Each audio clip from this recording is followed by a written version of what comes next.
What's up, you guys? Are you afraid of what your monthly payment might be buying a house right now with the interest rates looking the way they are? Well, lucky for you, in this video, we are going to talk about different options on what you can do to get that interest rate lower or possibly save money. So stick around to find out more.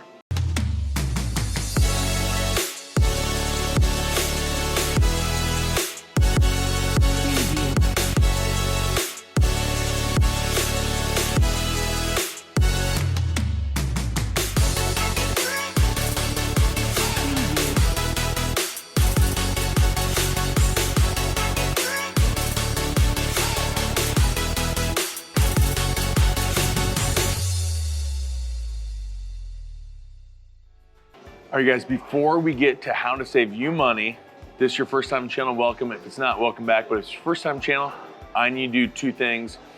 Or you know what? If it's not your first time channel and you haven't done these two things, it's time for you to do these two things. Go and click that subscription button and then click the notification bell so you are notified every time I post a new video. Guys, this channel is all about what it's like to eat, sleep, work, live, play here in the greater Kansas City area. And we cover all things real estate, you guys. So if that's what you're into, or you're wanting to think about maybe moving to Kansas City, trying to find out what it's like, or maybe you're here and just wanting to learn more about the city you're already in, this is the channel for you. So do those two things. And I have to say it, I say it every video, but I have to say it, as much as I like making these videos, I am a licensed realtor in the state of Kansas and in the state of Missouri. And if you're looking to buy or sell in either state, I would love to be your go-to. Just reach out, guys. Give me a call, send me a text, email, PM, whatever it is. Just simply reach out and know I got your back when moving to Kansas City. All right, now let's get into it. Let's save you some money. All right, so as we get into this, I just want to preface everything I say with, I am not a lending expert, okay? These are ideas that my clients have used, their lenders have explained to me, at least enough that I can relay the information to you and hopefully help. But again, I'm not a licensed lender. That is not my area of expertise.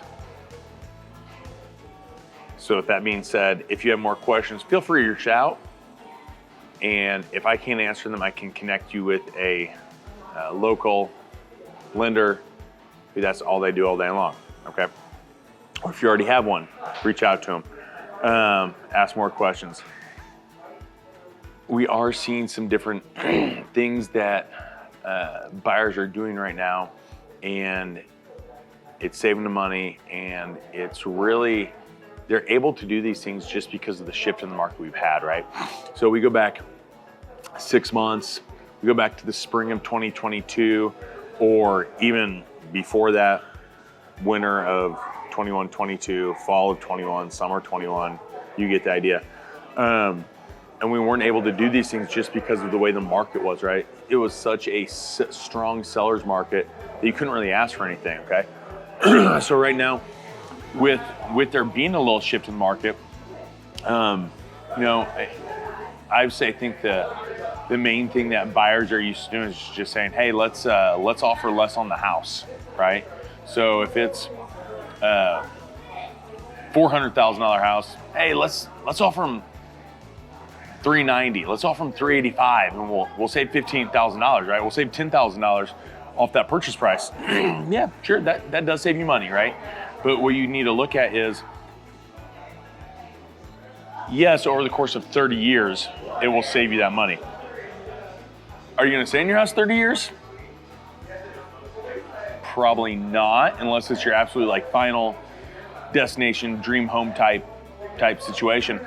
Most, when we look in the past, most buyers stayed in their home like 4 to 6 years. It's gone up a little bit. Right now we're looking at 6, 7, 8, sometimes 9 years on an average for how often buyers stay in a home. Excuse me, but you're really not gonna save that $10,000 if you take it off the purchase price. That's spread out over the entire 30 years of your loan. So if you're not gonna stay in the home 30 years, you're not really saving that $10,000, right?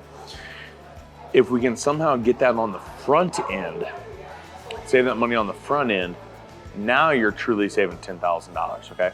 So what does that look like, right? there's a few, like I said, there's a few different things that I'm seeing lenders do right now.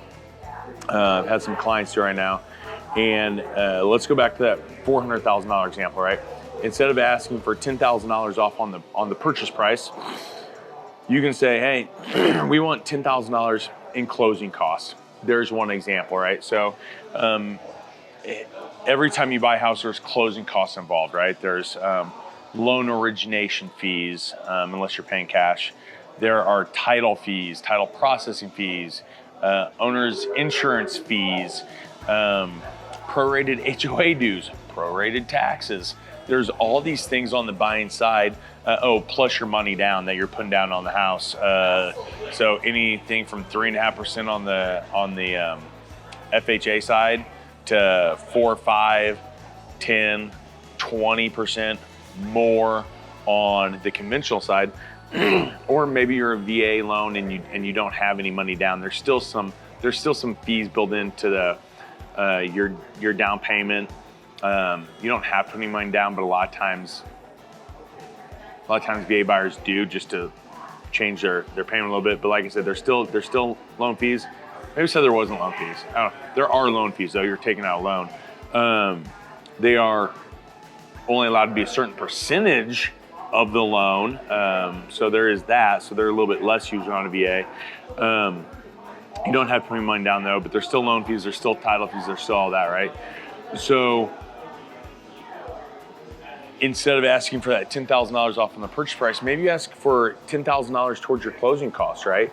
So instead of having to bring $10,000 in cash in that situation to closing to go towards your down payment, the lender fees, the loan fees, and the title fees, now the seller's giving you $10,000 to put towards those fees. That keeps the $10,000 you would have used in your pocket, and now you really saved $10,000 from day number one, okay? Versus trying to save $35, $40 a month on average. That's about what you're looking at $10,000 if you got the purchase price. But hey, let's go crazy and let's say it's $100, right? I don't know about you, I would much rather have $10,000 in my pocket right now than save $100 every single month over the course of the time I'm in the property, knowing that it probably won't be 30 years that I'm there, right? So if you're only in the house for 3 years, it's $3,600 that you saved versus the 10 grand you could have had today. I'll take that $10,000 every time, right?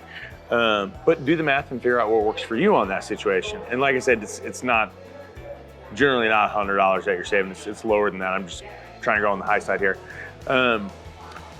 So that's one of the options. And then the other option that we're really seeing popular right now, and it's been around for a long time, so it's not like it's a new program.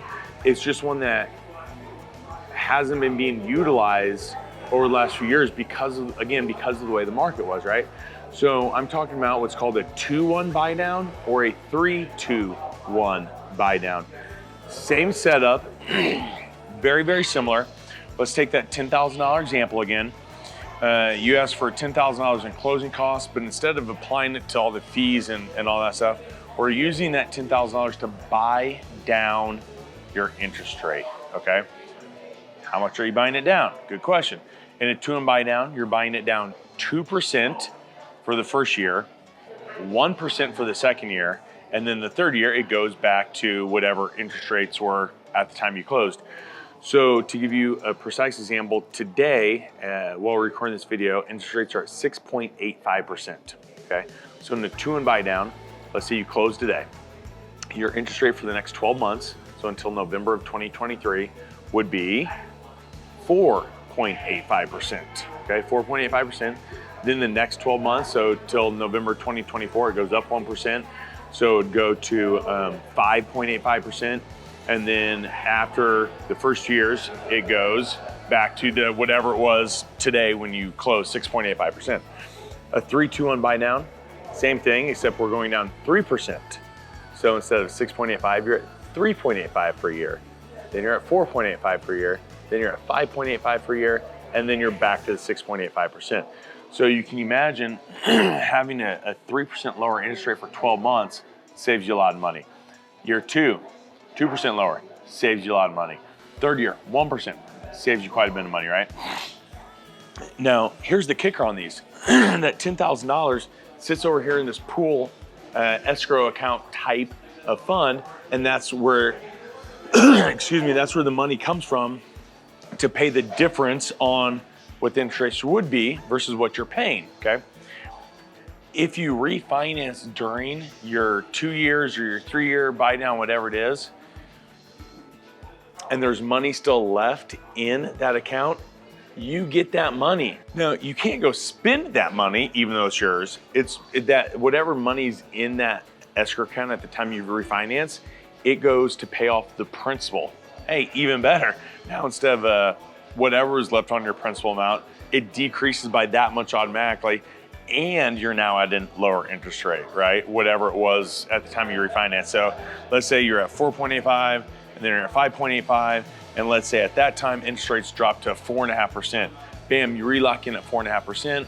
There's money still sitting in that account. It goes to pay off the principal. Whatever's left in there goes towards the principal, and now you're locked in at a 4.5% or whatever the interest rate is you refinance at. That's saving quite a bit of money, right?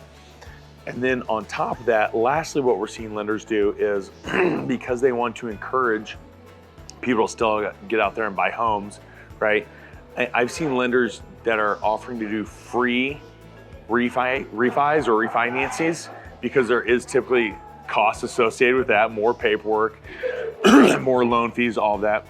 There's lenders out there that I work with that are completely waiving the refi fees if the home is refied by the end of 2025, right? Because that's 2 years from now, okay? Interest rates will drop, project. I can't promise anything, obviously. I don't know, none of us knows what's gonna happen tomorrow, but all indications are the interest rates are gonna drop by the end of 2023, possibly sooner than that. So if you can save money now, let's say you get down to 3.85%, and in a year, you refinance knowing that it's getting ready to go to 4.85 and then 5.85. You refinance, lock in floor rate, take the extra money, apply it to the down payment, or apply it to the principal, and it's not costing you anything to refinance to do all that. Man, that's a win-win, or a win-win-win, or however many wins it is. That's a win-win situation, right? There's a lot of wins there, is what I'm saying, okay? And the kicker is, again, in a lot of instances, you're not having to pay for this because of the market shift. Instead of asking the buyer or the sellers to reduce their purchase price, we're saying, hey, we'll give you list price, but we want this money to go do this over here, okay? So a lot of these instances, sellers are paying for most of this, if not all of it. And then I just thought of one more. I just learned about this like 2 days ago, okay? There are some lenders out there that are giving you, that's the wrong word to say.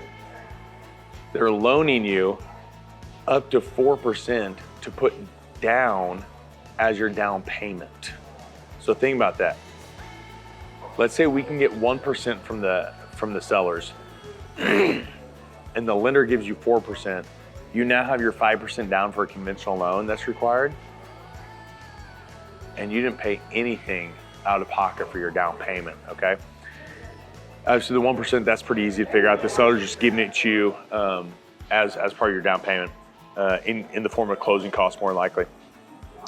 The lenders that are doing this are giving it to you at an interest-only loan for over a 30-year interest-only note, right? So if you were to stay in the house for 30 years and you were paying off that interest-only loan for 30 years, it's done after 30 years. But again, more than likely, you're gonna sell your house, you're gonna pay it back in the next 5 to 6 years, no big deal. But again, it's just a way to save money. So there's lots of, what it comes down to is there's lots of options out there, lots of creativity, different ways to save you money and really put you in a great position when you're buying a home. So don't be too concerned about these higher interest rates. Like I said, there are lots of options out there. There's lots of things we can do to assist and to save you money. So if you would like any more information on detailing these, guys, just reach out. Again, all my contact information is here. Shoot me a text, give me a call, send me an email, whatever it is, just reach out. And if I can answer your question, I will get you connected with a local lender who can definitely answer your questions. Until the next video, have a great day.